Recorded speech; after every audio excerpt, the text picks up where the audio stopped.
Today's Reddit posts are being preempted by a viral story that I had to get to the bottom of. Now, this is a saga that lasted a few different days. And when I was tagged into it, I saw that this was going to be something that takes a while to get to the bottom of, to get to the very beginning of. Now, there are so many pieces of this story, and it goes perfectly with our community.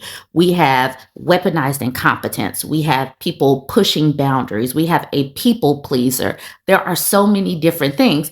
But in this particular story, it went viral. So this woman, IAMSHERLOCKED, she had a lot of people coming in together to coach her, to help her stay strong and having boundaries.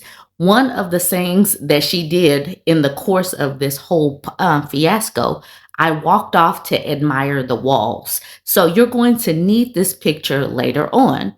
A lot of the times when I do my blanket trigger warnings, I say push away the drinks, push away the snacks. But this is going to take a little while. This might be a part 2, 3, and 4, well, at least a part 2 and 3. So I have water. I have some trail mix ready. We are ready. We're going to buckle in. Now, I'm going to come back to this because I am going to read it during the course of the whole story. But this woman says, listen and hear me well. You provided the venue because there's a party being hosted at I Am Sherlock's house. You provided the venue and nothing else, not a dish, fork, dessert, napkin, nothing. You sit back and do nothing. This is not your party or your child. They are also responsible for cleanup. You yawn and disappear after the candles are blown out because it's already late and start putting the kids in the tub. Don't let them suck you into participating in the setup or cleanup of this party. So people are coming in together to coach her virtually. We didn't always have this. We did not always have this. A lot of the times we were doing things as we went along. We were going along to get along. And now we have a whole virtual community coming together. So that is our introduction. I am going to come back to all of this. Let's start at the very beginning. This is I Am Sherlocked. She posted this thread a week ago under the in-laws category. Let's check out this thread. This is the very beginning. She says, my brother-in-law, husband's brother, just invited his family over to host his kid's birthday party at my house in 2 days. The first I heard of it was as they were leaving our house 30 minutes ago. Brother-in-law, so are we on for Tuesday? Husband, yeah, sure, no problem. Sister-in-law, brother-in-law's wife, see you on Tuesday. Me, what's happening on Tuesday? So what would you do in this scenario? So this got people talking. She says, for context, they're redoing their kitchen, so can't host a party at theirs. When we did renovation work, we didn't have a birthday party for our kid. We went out for a meal at a restaurant instead. But now I'm expected to host them in my kitchen in 2 days, and they didn't even ask me. My husband doesn't do sod all in the kitchen to help, by the way. The frustration is real. And then Kelly says, this is 100% your husband's problem. He gave them the okay without discussing anything with you. He can plan whatever the F they think hosting involves. Your solution is to peace out and not be there at all.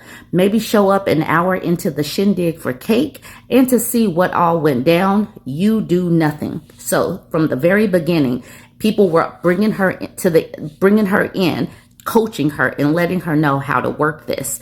And I love this for us because we don't always have the words right in the moment. She says, I love this plan. I will then exit stage left and let my husband clean up after they leave. Piggy Eat a Lot says, absolutely. Don't you dare lift a finger to clean up. You are not a play center restaurant. They better clean up after themselves.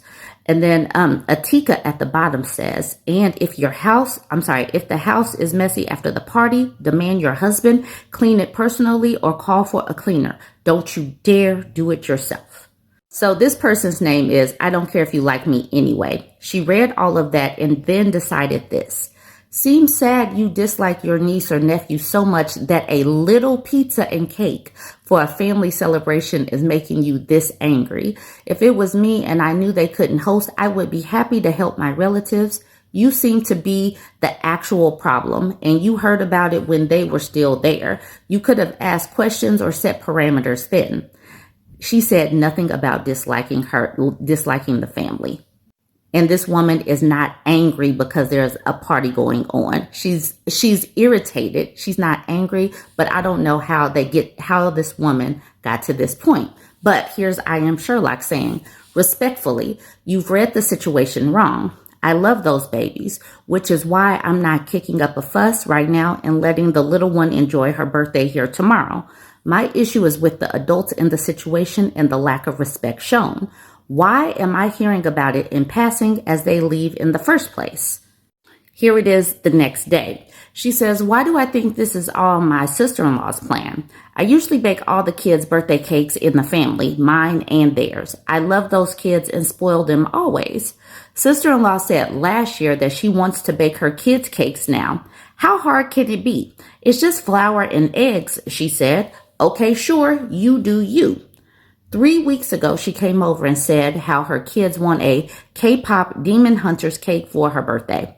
I smiled and said, that's nice, and carried on playing with the kids. She then told her kid to come and tell me that she wants a K-pop cake. I said, wow, that's amazing. I love that cartoon. And we carried on playing. Sister-in-law didn't ask me directly to make a cake, and I didn't offer this time. You wanted to bake their cakes from now on, no?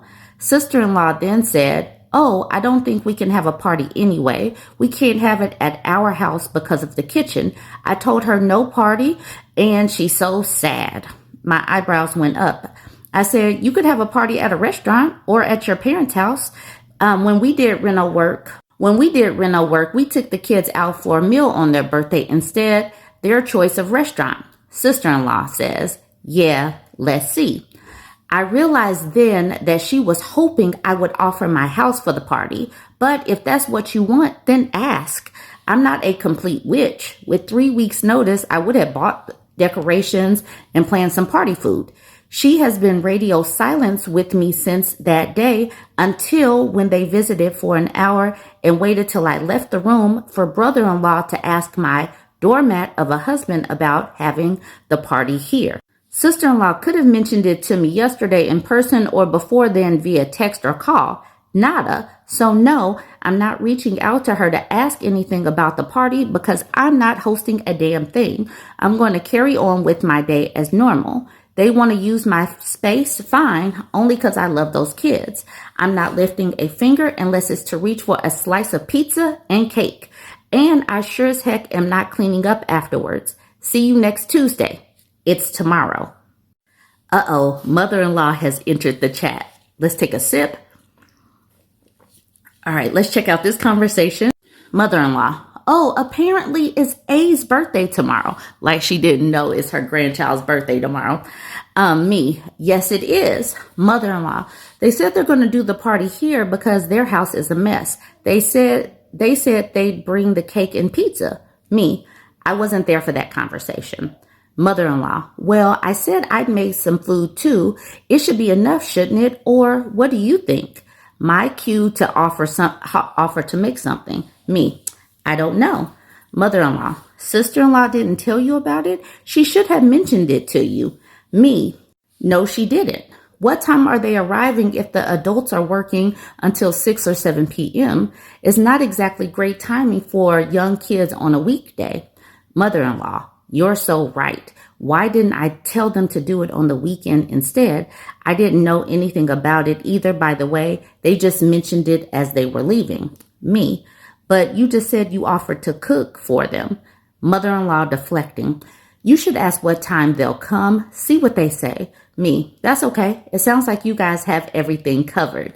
Whew. She's having the words and then she does a little peace out sign. Lynn says at the bottom, as a final FU, give that kid a drum set for their birthday. Don't do that. Okay, maybe if she really wants to. So that's part 1. I'm going to end that there and start up another video with part 2. So this is part 2 of the I Am Sherlocked birthday party story. So this person at the bottom says, you literally have a voice. It's your house. And to that, I Am Sherlock says, I've gone from being a chronic people pleaser to this bizarre phase of bemused bystander when it comes to my in-law shenanigans. I limit my interactions with them, but try to keep peace for my husband's sake. Years of silencing my voice to be accepted or fit in is a difficult habit for me to break. If I can avoid an argument by staying silent, I usually do.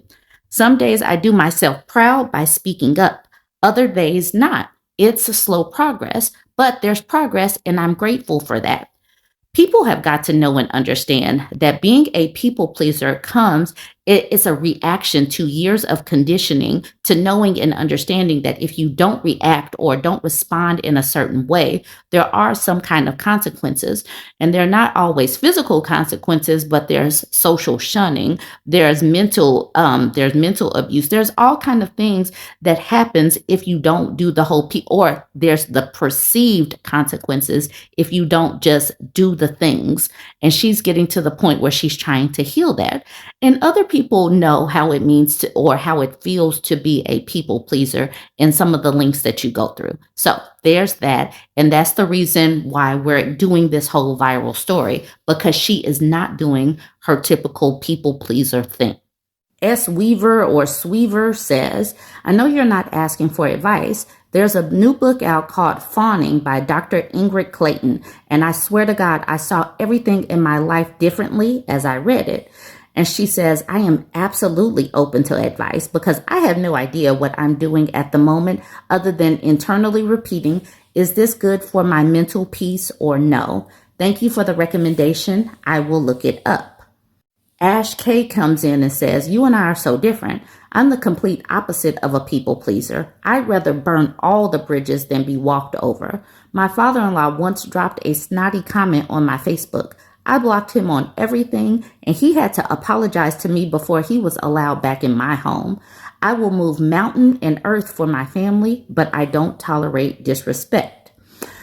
Renuk at the bottom says, I am absolutely the same. I'm there for people I love, but I won't stand nonsense except from my cats. Back to her story. Before she tells it, there is a word, volunteer. That's when a person tells you what you're going to do. They don't ask you to do something. You're not volunteering. They volunteer you that you're going to do something. So keep volunteer in your brain.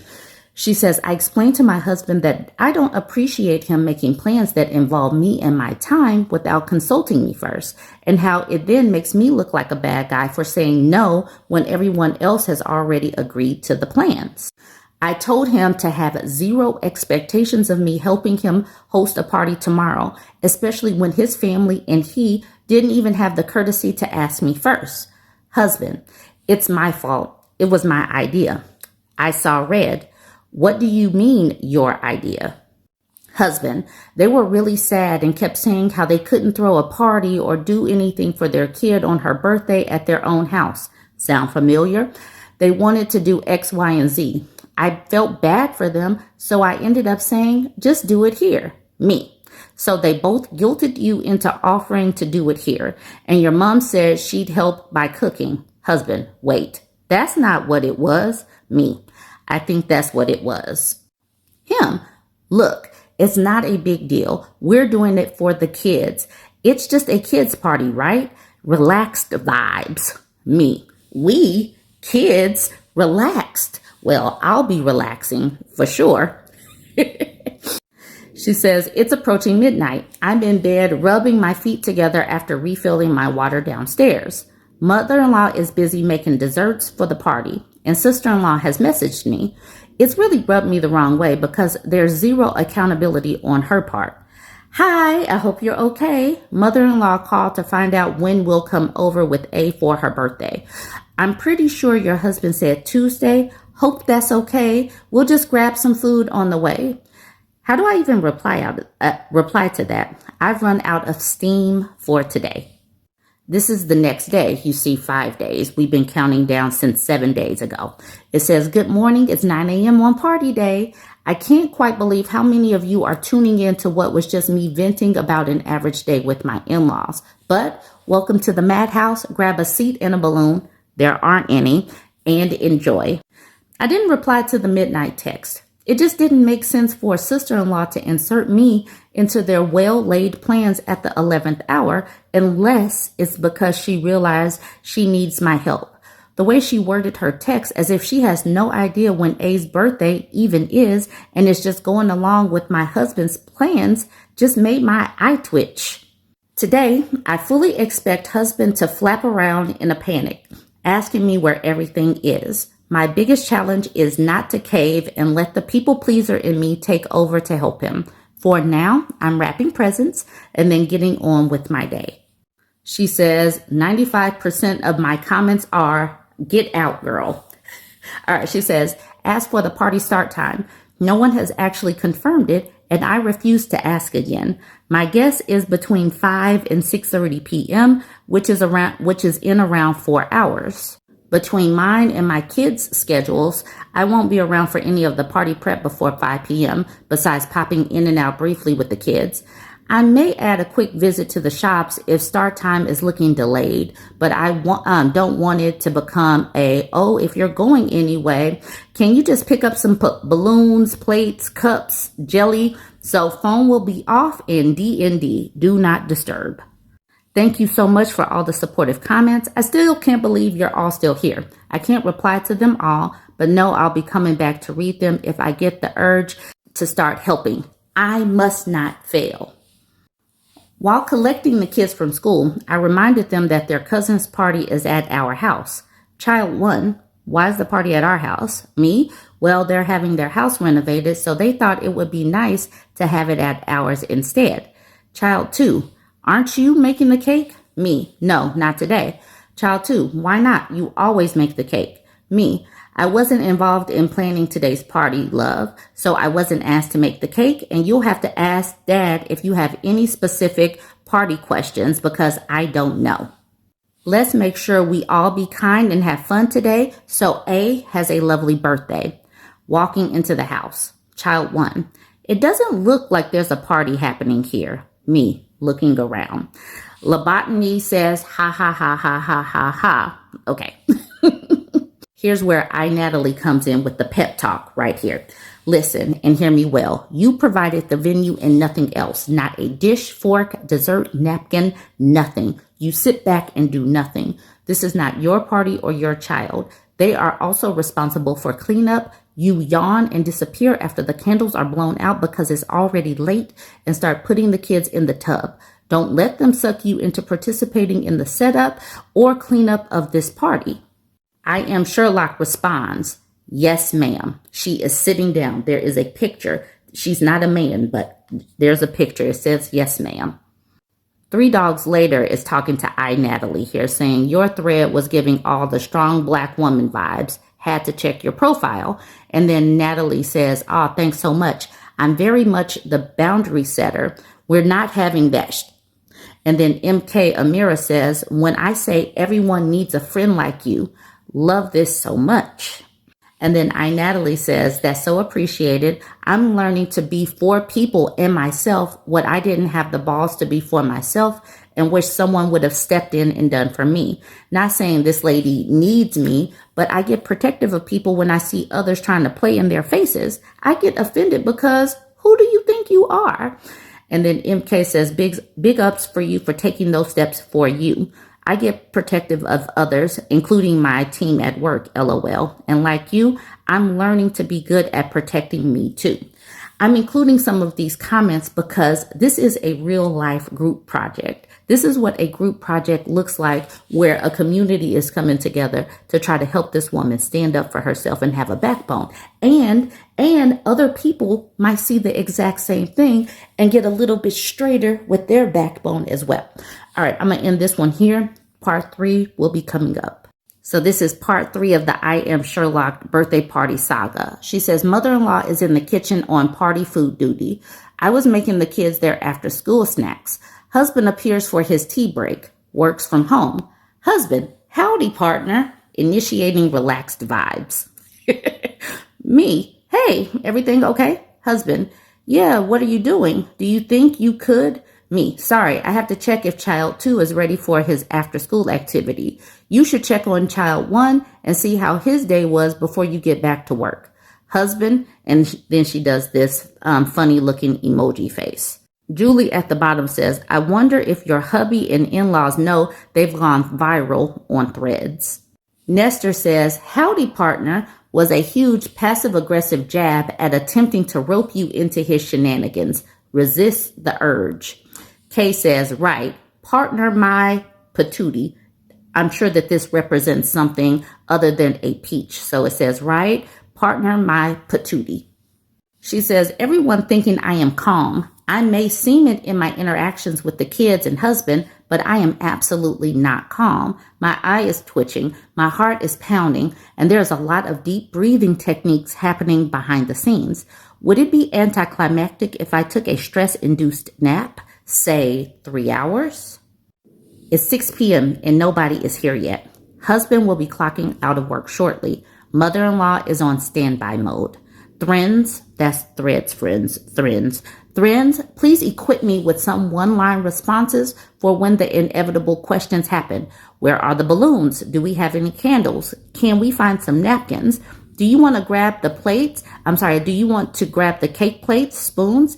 And we can cut the cake.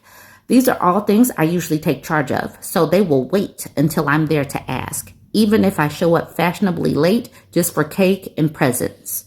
Kier Carr says, listen to me. You are going to gentle parent this party. Respond to all requests with curiosity. I don't know. Where are the balloons? I would love to have some cake once it's cut. The knives are in X drawer. You're right. It would be great if there was paper plates.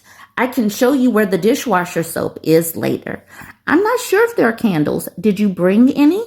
You respond the same way any other attendee would. Stay pleasant and let them wallow in their own storm. I absolutely love that. She said, gentle parent this party. Please take a screenshot of this and use it somewhere.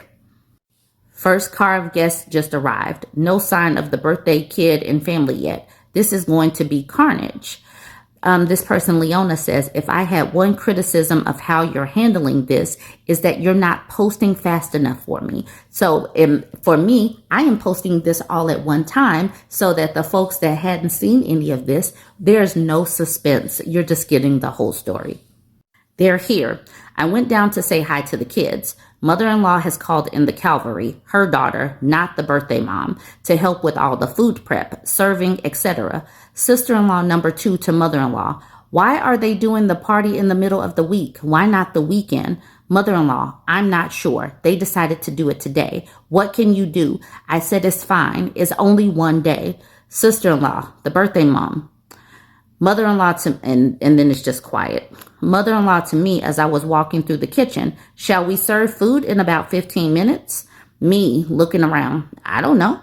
I walked out the kitchen and straight into the party room. Husband is sitting and chatting away. I had big hugs and chat with the nibblings. They're the best, really. So her husband, who invited all of this chaos into their home, is sitting and chatting. Not chaotic or anything, just sitting and chatting.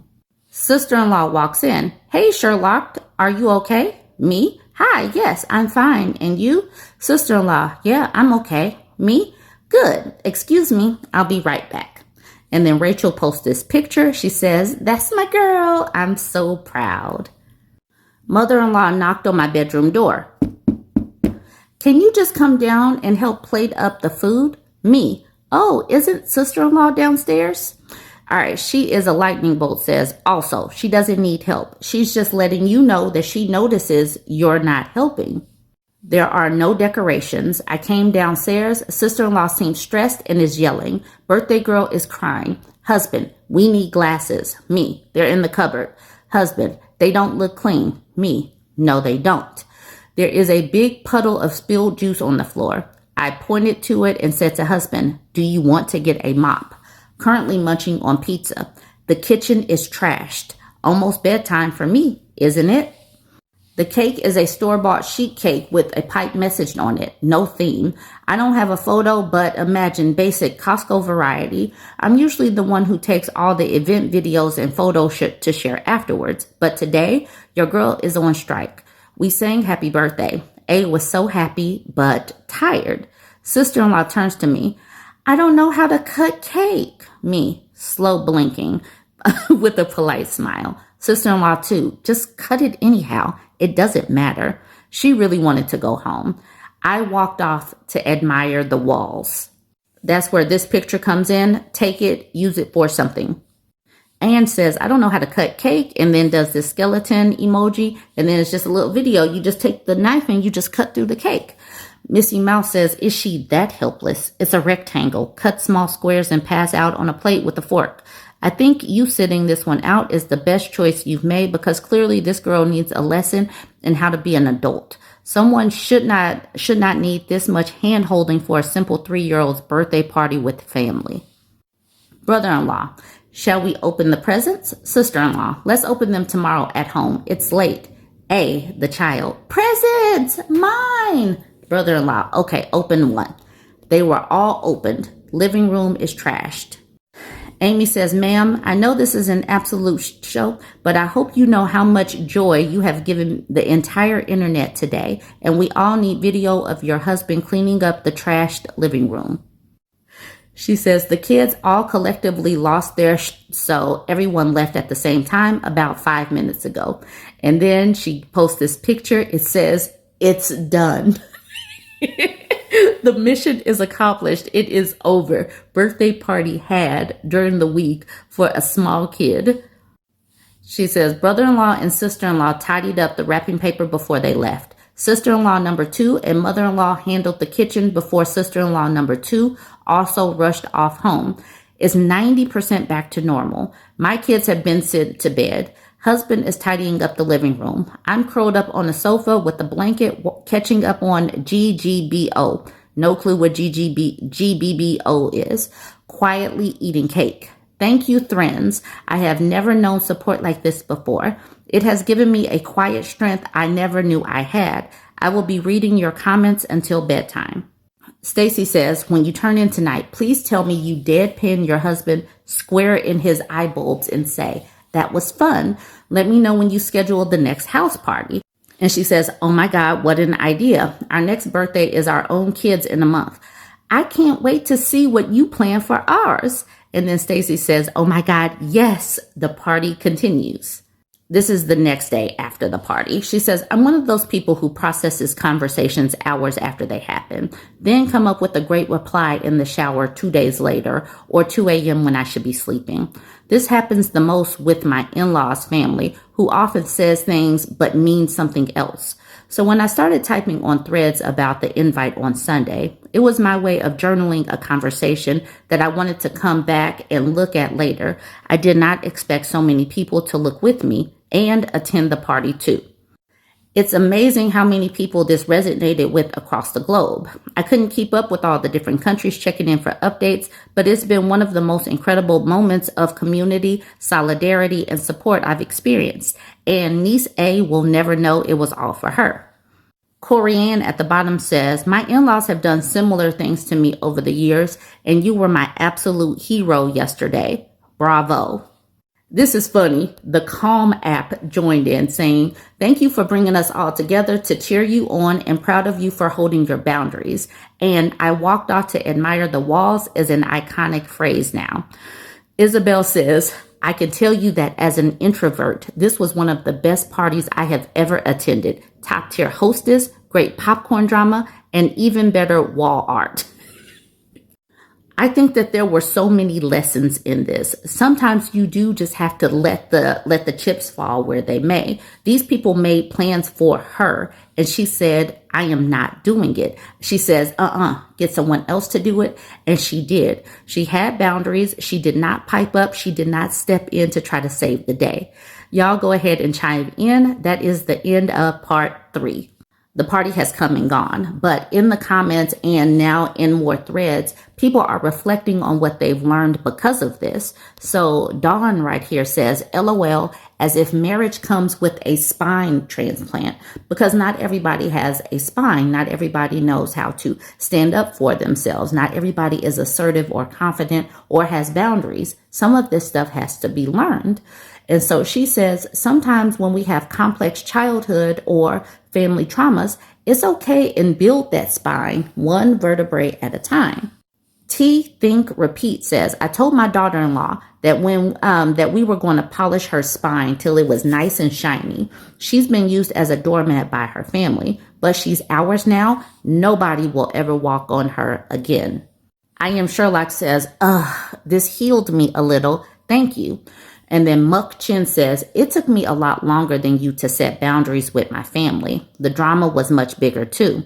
I think well-meant advice doesn't really help because everyone handles things differently. You did great and can continue at your own pace. And then I Am Sherlock says, it took me a while. I'm on season 15. All right, now she's reflecting with some of the things that happened with the husband. She says, husband knows he dumped me in with the party. He admitted he was wrong and brought me my favorite chocks as a peace offering.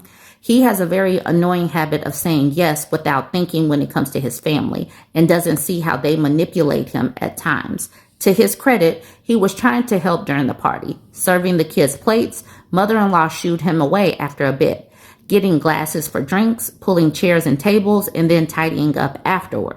He didn't seem annoyed or bothered that I wasn't helping. And when I deflected any questions back to him, he just got on with it. When he was fixing child one's plate under mother-in-law's supervision, he asked me if it was enough food. Me? I don't know. Ask child one. Mother-in-law's nostrils flared. Mother-in-law to husband, you go and eat. Give it to Sherlock. She can sort it out. Me? No, it's fine. You can do it. Peace. And then she walked away. I can tell he feels stuck between a rock and a hard place when it comes to his family's patriarchal values. But think at times like me, he's also quietly trying. So that's good. He's learning new things. He's not defensive. Mother-in-law is going to have to learn a lesson. I think this mother-in-law is going to be a harder cookie to get through too. Over on Threads, at first, in-laws was the topic. Now Sherlock is the topic. She has her own topic over on Threads. She says, because we're all learning boundaries and communication here, I'm just going to put this out there because, well, help. I mentioned before that I'm a bit slow at processing things like underhanded comments and backhanded compliments and the like. I get that initial gut punch feeling or lump in my throat, but it takes me around 20 to 30 minutes to figure out why. After going back over a conversation to break it down and figure out why did this upset me or make me anxious. And of course, by that point, I've already fawned and not reacted and the conversation is over and the person has gone on with their day. Usually this is the point where I let it build up, the knot in my stomach and the lump in my throat until I cry and feel resentment. Even if I feel like screaming inside, it feels like a delayed reaction and I'm not a confrontational person, so I internalize it. Also, the person has long since gone, so am I supposed to yell at the walls? How do I bring this up with the person again without seeming argumentative, confrontational, irrelevant? Because to them, it was probably an offhand minor comment, and for me to bring it back up makes it a big deal. Well, if it upset me, then it is a big deal, and this is just part of building boundaries so it doesn't happen again. How would you approach this? And don't mind me while I wait for an answer that aligns with me best. I'm just going to have a little cry while I figure this out. Natalie, remember the one from earlier that was coaching? She says, the next time you see them, pull them to the side and let them know how you didn't appreciate the exchange. Express how it came off. That removes the accusation that they did it on purpose and how it made you feel. You can also express that you're waiting until now to address it because you were upset and didn't want to come off combative. So you gave yourself time to process your feelings, but this is optional. Your feelings are valid and you are well within your right to express yourself. We got Dearth Air says, my mom is an absolute ninja at this and I have learned a lot from her. Without being argumentative, she will politely approach someone and say, I need to discuss your earlier comments because they hurt me and I'm not comfortable letting that slide. She's always calm but assertive without being bossy, the way a police officer will say, we need to speak to you. I haven't mastered it as well as she has, but it's still a valuable lesson. Fro Shu says, this is the way it's done. I do it exactly like this and it works and they don't do it again and they stop pestering you. There are lots and lots and lots of comments on this woman's post. I thought that this would be a great way to end this whole saga, because it talks about how do you confront these boundary pushers, these people that drop little snide comments. So I thought that that would be the perfect way to end this. Whew. This has been a long saga, but join the conversation. Let me know how you have handled these types of things. Let's wrap this up and learn from each other together. Don't forget to like, comment, and share. Also, if you are following me over on YouTube, please go ahead and smash the follow button. If you are seeing this on TikTok somehow because my account got banned, you should probably just find me over on YouTube, because I don't know how long I'm going to be over here and they keep wiping my accounts anyway. So find me on YouTube. I'm Bourbon Bougie in all spaces.